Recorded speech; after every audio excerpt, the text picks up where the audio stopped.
Wassalamu ala Rasulil Kareem, amma ba'd.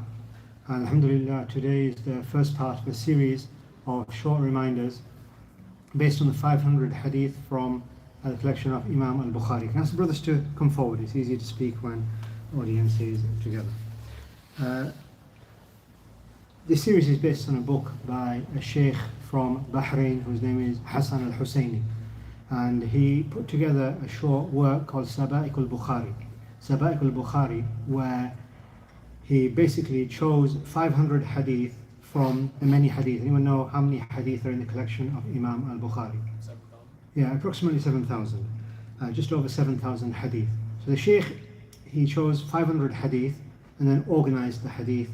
And I've been through the hadith and I found it very, very uplifting to review the hadith. The hadith are very, very famous. Many of the hadith you will have heard in khutbah, in lessons like this. So it's very, very nice to review 500 hadith which touch every aspect of Islam. So we start with aqidah, beliefs, and then we move on to acts of worship, manners, etc. Before I begin, I just wanted to just say a few words. The first thing is that, as I mentioned in a khutbah a few weeks ago, the enemies of Islam, they gave up attacking the Quran. When they want to attack Islam, they don't attack the Quran. What do they attack? They attack the Sunnah. They attack the Sunnah because all Muslims are agreed upon the Quran. However, the Sunnah, they try to cast doubt on the Sunnah. And what Imam Al-Bukhari, rahmatullahi alayhi, did was he gave strength to the Ummah. He put together a collection which all the Ummah, all the Sunni Muslims, we agree upon the collection of Bukhari and also many other hadith aside from Bukhari. However, Imam Bukhari's collection is accepted by all Muslims, correct? And the Sheikh mentions at the beginning of the book, he said that the people who defend the collection of Imam Bukhari the most are not the scholars, they're the general masses, because Allah has placed the love of the collection of Imam Bukhari in the hearts of people. These people, they've never read Sahih al-Bukhari. These people, they don't own a copy of al-Bukhari, but when they hear the name Sahih al-Bukhari, immediately they feel a defense, they feel strength when they hear the name Bukhari, correct? So this is something nice the Sheikh mentions in his introduction. Another thing he mentions in his introduction is when he says that Bukhari is the most authentic book in Islam after which book? Quran. After the Quran. It's the most authentic book after the Quran. And he says, how is it possible that you die without having read Al-Bukhari? So by default, we should have read the Quran. So assuming we've all read the Quran in a language we understand, then the next target should be reading a collection of hadith like a collection of Imam Bukhari. However, the problem is that the number of hadith in Bukhari are more than 7,000. And many of the hadith, they're very, very similar. They're very similar, different riwayat. So the Sheikh says this is a project. For 30 years he studied the collection of Bukhari with his father, who was one of the scholars in Bahrain. So he said, my whole life, and he said, I wanted to do something centered around the collection of Imam Bukhari. So really it's a very, very nice job the Sheikh's done. He's collected the hadith and he's arranged the hadith. Now we just speak about Imam Al-Bukhari. Imam Bukhari's name is Muhammad ibn Ismail ibn al-Mughira ibn Birdizbah al-Bukhari. And Bukhari, meaning he's from, where is he from? Where is Imam al-Bukhari from? He's from Bukhara. He's from Bukhara, which is in modern day, which country? No, it's Uzbekistan, an ex-Soviet Union country. He was born in 194 Hijri, which is the beginning of the 3rd century. Beginning of the 3rd century. And there is a famous hadith where the Prophet Muhammad sallallahu alaihi wasallam, he said that at the beginning of every century, Hijri century, then Allah, He will send someone who will revive the religion. And Allah knows best, but maybe Imam al-Bukhari, he was one of those who revived the study of hadith. Imam Bukhari, his father was a scholar of hadith, and his name was Ismail, and he was one of the students of Imam Malik. So Imam Malik's student was Ismail, and Ismail's son was Muhammad al-Bukhari. So, mashallah, he had a very pious upbringing. His father died when he was very young, so his mother, she raised him. Imam al-Bukhari, as you may remember from a recent khutbah, he lost his sight when he was very, very young. And his mother, she spent her nights crying and weeping and making dua to Allah subhanahu wa ta'ala. And the Shaykh mentions that Imam al-Bukhari's mother, she saw in a dream the Prophet Ibrahim alayhi salam saying to her that Allah has returned the sight of your son because of your dua and your weeping. So when she woke up, she found that Allah had indeed returned the sight of Muhammad, Imam al-Bukhari, to him. This was something which happened in the early part of his life. Also, we know about Imam al-Bukhari is that he made Hajj with his brother Ahmad and his mother very early on, and that's where he came across the scholars in Mecca. And he went to many countries after the Hajj. He went to, obviously he's from Bukhara, he went to Baghdad, he went to Medina, and all the major learning centers at the time. And he says that he collected hadith from 1,080 sheikhs. So he met many teachers on his journey for knowledge. He was said to have had a photographic memory, so he just looked at something once and he automatically had memorized it. So he was someone who was tremendous. The idea of collecting collection like Sahih al-Bukhari came from his teacher, and his teacher's name was Ishaq ibn Rahaway, and that was his sheikh. And one day his sheikh said to the students, and from the students was Imam al-Bukhari, now why doesn't one of you collect together a collection of hadith, all of which are sahih? Because in the olden days they used to collect collections of hadith, but sometimes they would just collect the hadith without necessarily differentiating between the hadith which were strong and the hadith which were weak. So Ishaq ibn Rahaway, he said to his students that why doesn't one of you do this? And Imam Bukhari, he narrates that this idea landed in my heart, and I decided to dedicate my life to collecting together a monumental work of hadith. And he spent 16 years working on this collection of hadith. It wasn't just something he did in a few months. 16 years. It was the masterpiece of his life, although he also put together other books like Al-Adab al-Mufrad and Al-Tarikh al-Kabir and other books as well. So Imam al-Bukhari, he mentions that whenever he selected the hadith, he had in front of him 600,000 hadith, and every time he decided to put a hadith in his collection, he would pray 2 raka'ah of Surat al-Istikhara. He would make wudu and pray istikhara, then he would put these hadith in his book. And the Shaykh mentions that Imam al-Bukhari, his aim wasn't just to collect the authentic hadith, his aim was also to defend the belief of the Sunni Muslims. Defend the belief of the Sunni Muslims, and at that time there were many sects which emerged. So we find that many of the hadith are organized with under headings which show the belief of Imam al-Bukhari. Imam al-Bukhari, his aqidah was the aqidah of Ahl Sunnah wal Jama'ah. And he says, Imam al-Bukhari, that in a dream one day he saw himself in front of the Prophet Muhammad sallallahu alaihi wasallam with a fan, and he was defending the Prophet sallallahu alaihi wasallam. So when he woke up, he asked those people who interpret dreams, now what does my dream mean that I'm holding a fan in front of the Prophet sallallahu alaihi wasallam? And they said the dream means that you will defend the hadith of the Prophet sallallahu alaihi wasallam from lies. Okay, I think that's enough. So here we have some background about collection of Imam Bukhari and also who Imam al-Bukhari was.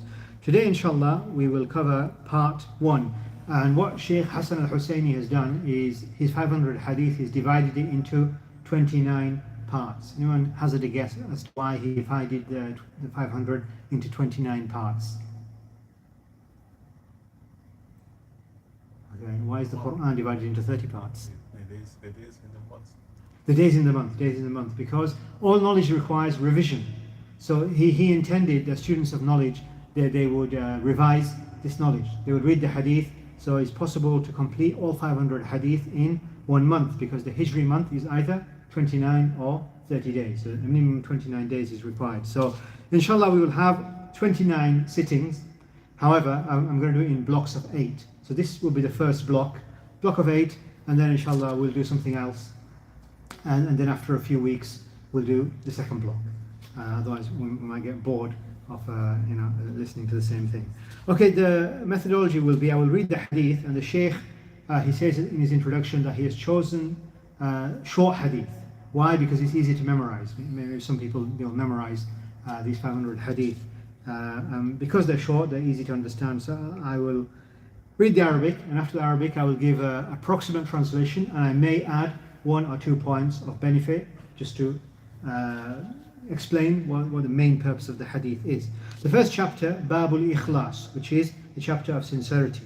And hadith number 1, عن عمر بن الخطاب رضي الله عنه قال سمعت رسول الله صلى الله عليه وسلم يقول إنما الأعمال بالنيات وإنما لكل امرئ ما نوى فمن كانت هجرته إلى الله ورسوله فهجرته إلى الله ورسوله ومن كانت هجرته إلى دنيا يصيبها أو إلى امرأة ينكحها فهجرته إلى ما هاجر إليه. This is a very famous hadith which goes that actions are by intention and every man will have that which he intended. That whoever's migration, whoever's hijrah was for the sake of Allah and His Messenger, then his hijrah was indeed for Allah and His Messenger. And whoever's hijrah was for the dunya, for some business, or for a woman he wanted to marry, then he will get that which he intended. They say that the background to this hadith of the Prophet ﷺ is that there was a woman called Qais, and they say there was a man called, there was a man and they called him Muhajir Qais. And they say he migrated from Mecca to Medina, not for Islam. Why did he migrate to Medina? To marry a woman. However, superficially, from the outside, it appears as though he made hijrah like everybody else made hijrah. However, the hijrah is an act of worship and his hijrah is not accepted. Why is it not accepted? Because he didn't do it for the sake of Allah and His Messenger. He did it for the sake of a woman. So this hadith is a very, very important point. Any act of worship, it must be for the sake of Allah subhanahu wa ta'ala alone. So this is the main point. And then the Prophet ﷺ gave an example of Muhajir Qais, as they say. Second hadith is عن أبي موسى الأشعري رضي الله عنه قال قال رسول الله صلى الله عليه وسلم من قاتل لتكون كلمة الله العليا فهو في سبيل الله. That whoever fought to make the word of Allah supreme, then this is fi sabilillah. So fi sabilillah means jihad fi sabilillah. So when is jihad accepted? When you fight to make the word of Allah supreme. Some people, can anyone think of any other reason why somebody might fight? So say somebody fought with the Muslims, maybe there is somebody there who is not fighting to make the word of Allah supreme. His intention is different. Anyone can sorry? War booty. Yeah, for war booty, for example. So maybe he's thinking that we're going to be victorious, so we're going to collect the war booty for the dunya. Any other reason? There's another common reason. Show people. To show people, showing off. So some people, I remember speaking to a brother who fought in Bosnia, and he said that some of the brothers, they were there just because they liked to fight or they wanted to show their military skills. Allah knows best. Obviously, we don't suspect people's intentions, but sometimes, people they show different intentions. So the fi sabilillah, the jihad fi sabilillah is the jihad that is done to make the word of Allah supreme. Again, emphasizes the importance of intention. Hadith number 3 is عن أبي هريرة رضي الله عنه قال قال رسول الله صلى الله عليه وسلم أسعد الناس بشفاعة يوم القيامة من قال لا إله إلا الله خالصا من قلبي. That the person who will be the happiest with my intercession on the Day of Judgment will be the one who said La ilaha illallah sincerely from his heart. And the background to this hadith is that Abu Hurairah radiallahu anh, he asked the Prophet one day that who will be the person who will be happiest with your intercession? And the Prophet said, I knew that you would be the one, Abu Hurairah, who would ask this question. He said that the one who will be happiest with my intercession means that the Prophet he will beg Allah on behalf of that person. This is what intercession means, shafa'ah. And the person who will be the happiest with intercession is the one who sincerely said La ilaha illallah and then worked in accordance with it. So this again emphasizes the ikhlas, the sincerity. Hadith number 4 عن جندب بن عبد الله رضي الله عنه قال قال رسول الله صلى الله عليه وسلم من سمع الله به ومن يرائي الله به. That whoever he did an action to be heard, that such and such a person did an action, or whoever did an action to be seen by others, meaning whoever was showing off, then Allah he will humiliate him. Allah he will expose him. So this is the meaning of the hadith, and in fact this riya is called the hidden shirk. The hidden shirk. So this is something we should be aware of, that when you do an action for the sake of Allah, it should be sincere for the sake of Allah. And if you do it for the sake of the people, then this is in fact a form of shirk. So that's the first chapter. We're going to read 17 hadith today. That's the first 4 hadith. The second chapter, the Shaykh he wrote, is Babul Iman wa Tawheed, the chapter of faith and monotheism. Hadith number 5, عن أبي هريرة رضي الله عنه قال قال رسول الله صلى الله عليه وسلم الإيمان أن تؤمن بالله وملائكته وكتبه ورسله واليوم الآخر وتؤمن بالقدر خيره وشره. This is a section from the hadith of Jibreel. Hadith of Jibreel alayhi salam, when he came in the form of a man to Prophet sallallahu alayhi wasallam and asked him a series of questions. The hadith is very, very famous. And one of the things he asked him is that what does Iman mean? And the Prophet sallallahu alayhi wasallam then replied, to believe in Allah, to believe in His angels, His books, His messengers, and to believe in the Day of Judgment, and the Qadr, the good of it and the bad of it. So the 6 pillars of Iman. Iman is actually a word which is synonymous with Islam. When we say Iman, we mean Islam. However, the pillars of the pillars of Iman, they are 6. So every Muslim must believe in these 6 things to be considered to be a Muslim. So this is a very, very important hadith. It teaches us our aqidah. Hadith number 6, عن عمران بن حسين رضي الله عنه قال قال رسول الله صلى الله عليه وسلم كان الله ولم يكن شيء غيره وكان عرشه على الماء وكتب في الذكر كل شيء وخلق السماوات والأرض. Some of the people from Yemen, they came to the Prophet sallallahu alaihi wasallam and asked him about the beginning of creation. How did the creation begin? And the Prophet sallallahu alaihi wasallam replied and said that first of all, Allah subhanahu wa ta'ala, He was by Himself. He was by Himself, and then He created the water. And then after the water, He created the throne. And after the throne, He created the pen. And after the pen, He created the Lawh al-Mahfuz, which is the tablet in which is written everything that will happen till the Day of Judgment. So we as Muslims, we believe that Allah subhanahu wa ta'ala, He is the first and He is the last. He is the first without any beginning. Allah Jalla wa Ala, He's always there. Our minds could not comprehend. However, Allah, He is the first. Everyone understand? Allah al-awwal wal-akhir. He is the first and He is the last. So this is our belief that Allah, He created the water, the throne, the pen, and the Lawh al-Mahfuz, and then He created the heavens and the earth. So this is the sequence we believe in, and this is how the Prophet ﷺ responded to these people who asked this question. Hadith number 7, عن عمران بن حسين رضي الله عنه قال قلت يا رسول الله فيما يعمل العاملون قال صلى الله عليه وسلم كل ميسر لما خلق له. One of the companions asked the Prophet sallallahu alaihi wasallam, does Allah already know who will go to Jannah and who will go to the hellfire? And the Prophet sallallahu alaihi wasallam responded, yes, Allah already knows who will go in the hellfire and who will go in Jannah. So then the companion asked, then what's the point in doing any actions? If it's already predetermined that you will be in the hellfire or you will be in paradise, then what's the point in doing anything? And the Prophet sallallahu alaihi wasallam, he responded, كُلٌّ مُيَسَّرٌ لِمَا خُلِقَ لَهُ. That every person, it's made easy for him to do that which he has to do to go to the hellfire or to Jannah. In this hadith is an encouragement to do good actions, because nobody knows what the ending will be. So you can't use that as an excuse. Well, I know I'm going to end up in Jannah, there's no point in doing anything. Rather, we don't know what our destiny will be, so we should carry on doing, have good thoughts of Allah, and just do what we will have to do and try to get into Jannah. That's it. And the hadith is supposed to be an encouragement to do good actions. Inshallah, Allah will make it easy for you to go to Jannah, and that's it. But this is connected to the belief in Qadr, that we believe in the predestiny, that Allah Jalla wa Ala, He knows everything. There is nothing that evades His knowledge. So this hadith is a very important hadith about Qadr.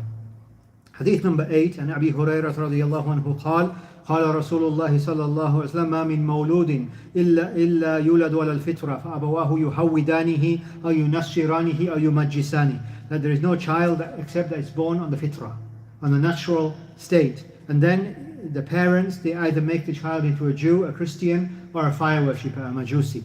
In this hadith, we see that every child and every human being is born as a Muslim. And then the parents, who are the most influential people in that child's life usually, then they change and they influence that child to follow a different path.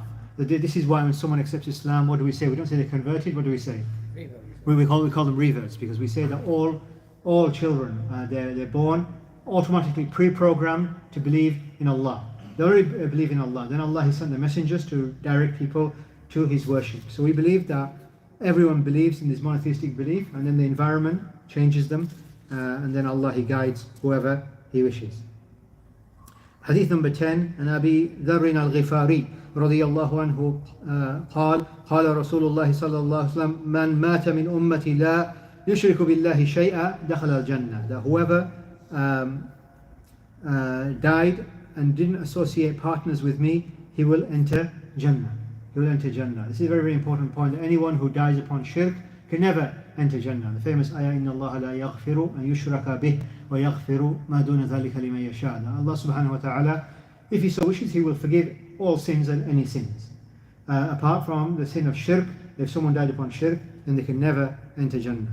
Sorry, I missed hadith number 9, which is لا يدخل الجنة إلا مؤمن. Only a believer can enter Jannah. So it's not possible for a non-Muslim to enter Jannah. Only a Muslim can enter Jannah. Even the worst of Muslims, then it's possible that Allah, He will try them in the hellfire.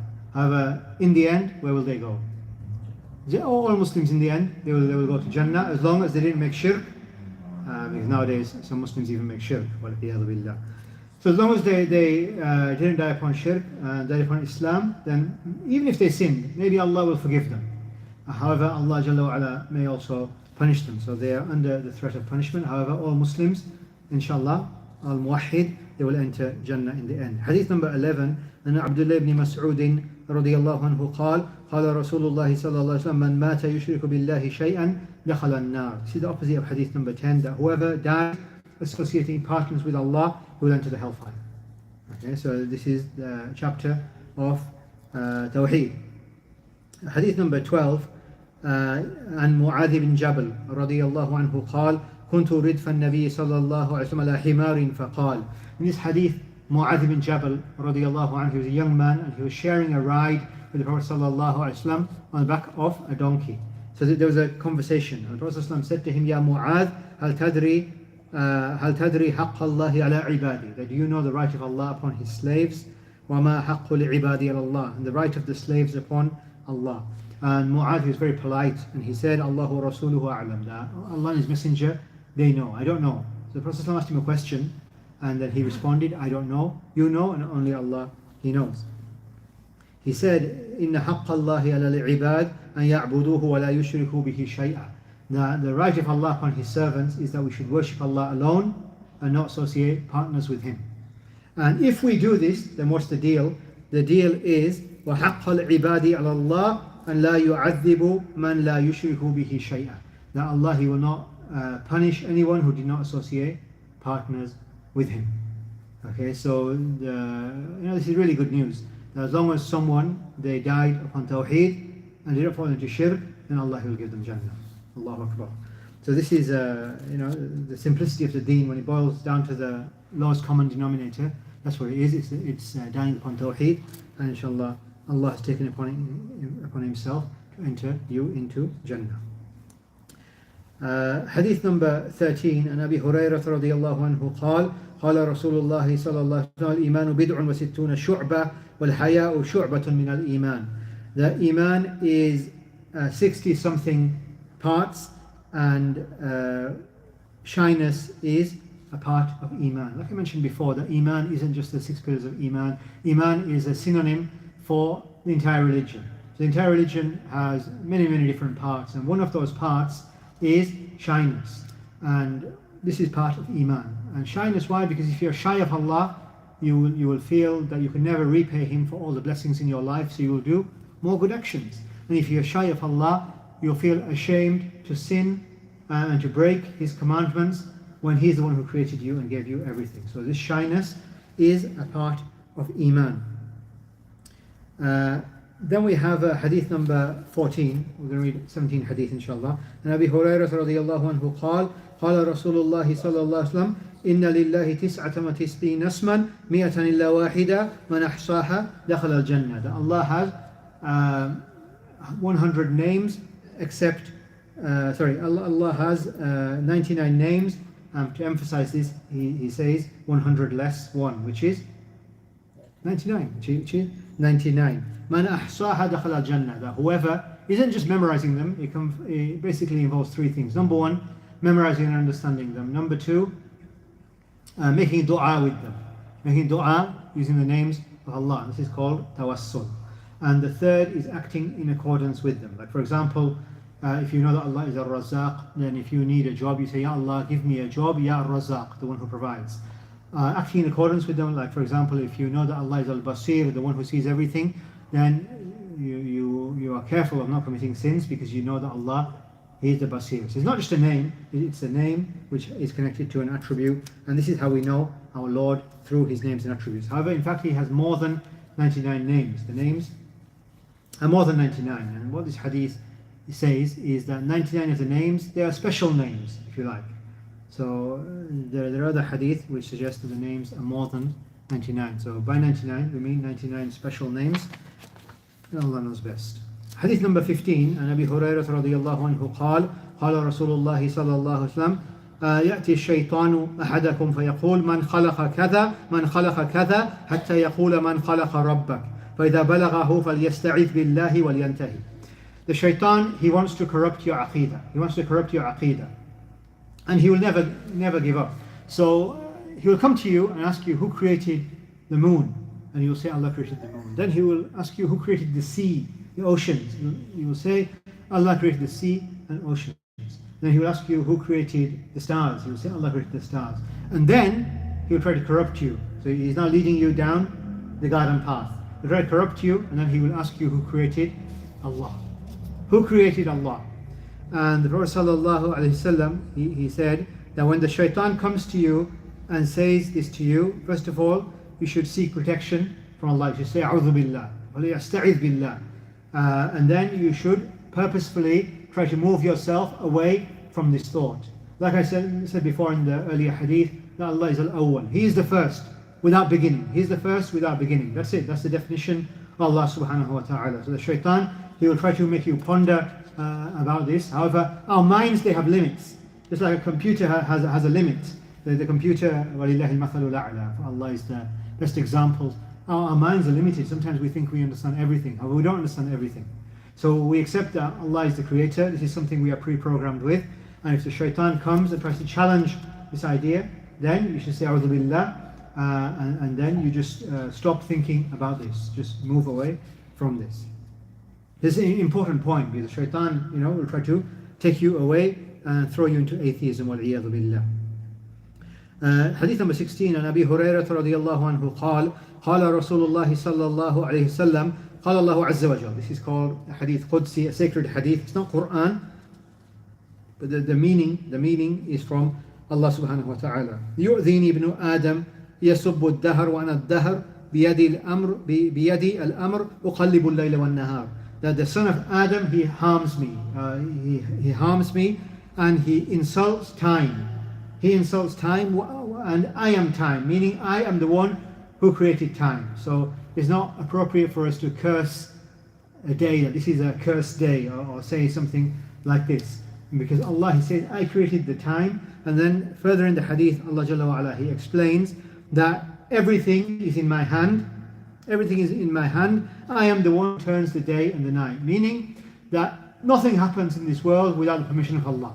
Nothing happens without the permission of Allah. And Allah Jalla wa Ala, He created the time, and everything happens in the time. So from the pre-Islamic practices was that they would curse the time, and Allah subhanahu wa ta'ala, He says that this is disrespectful to curse time, because Allah is the one who created the time and everything happens according to the will of Allah subhanahu wa ta'ala. The final hadith from this chapter is in Abi Hurairah radiyallahu anhu قال قال رسول الله صلى الله عليه وسلم إن الدين يسر ولن يشاد الدين أحد إلا غلبه فسددوا وقاربوا وأبشروا. Prophet صلى الله عليه وسلم said that this religion is easy. This religion is easy. The Sharia, even though sometimes you may feel, it's overwhelming. However, there are many things which make the Sharia easy. Don't give me examples of the Sharia of Islam being easy. Any examples of dispensations to make it easy for us? It's good to know these things. It strengthens the Iman. Okay, let me give you an example, like tayammum. For somebody who can't find water, somebody who can't use water, tayammum. Or for example, when you're traveling, you can shorten the prayers. When you're fasting, if you're a traveler, if you're sick, you make up the prayers later on. So there are many things in the Sharia which shows that this Sharia is easy compared to other Sharia. The Sharia of Musa alayhi salam, it was very, very strict. And then the Prophet sallallahu alaihi wasallam then said that anyone who tried to overdo it in the religion, then he will be defeated. Meaning that فَسَدِّدُوا, that when you practice Islam, obviously you have to do the obligatory actions. Like you have to do 5 prayers a day, you have to fast Ramadan. These are non-negotiables. As for the nawafil, then don't overburden yourself. So if somebody, for example, tried to fast every other day, okay, or somebody tried to observe Qiyam al-Layl every night, it may become difficult for them. So as for how much nafil you do, how many nawafil you do, then that depends on the individual. Some people find it very, very easy to fast. Other people, they find it very, very easy to read large amounts of Quran. There are people who complete the Quran every few days. Other people, they find it easy to give sadaqah. They can give sadaqah very, very easily. So you should try to pace yourself. Like when you run, try to pace yourself. Similarly, in the religion, don't go to such an extreme such that you set yourself such a high standard. You put the bar so high that in the end you leave everything. And the Prophet ﷺ said, Saddidu, meaning be in the middle, وَقَارِبُوا, do as much as you can, وَأَبْشِرُوا, and take glad tidings that even if you do a small amount of action, then Allah will reward you for it. So this hadith is a very, very nice hadith, that everyone has different capacity. Even on the minbar when I speak about Islam, I try to make it easy for the people and give them options. If you don't pray in the masjid, then why not start with one prayer in the masjid? Why not start with one prayer in the masjid? So you make it easy for the people as much as you can. You try to open doors for them and show them how to draw closer to Allah, instead of telling them something which is unachievable, unattainable. Like say to them, you have to start tomorrow all 5 prayers in the masjid. Now that's unattainable. And even if they started, there are many people, they will abandon it. So if you can build this up, then inshallah it's maybe a more wise way of doing this. I think inshallah this is enough for today. Inshallah next week, bi'idhnillah, we carry on from hadith number 18. Wa sallallahu sallam ala nabiyyina Muhammad wa ala alihi wa sahbihi wa sallam. Oh yeah. Sheikh, is this next week?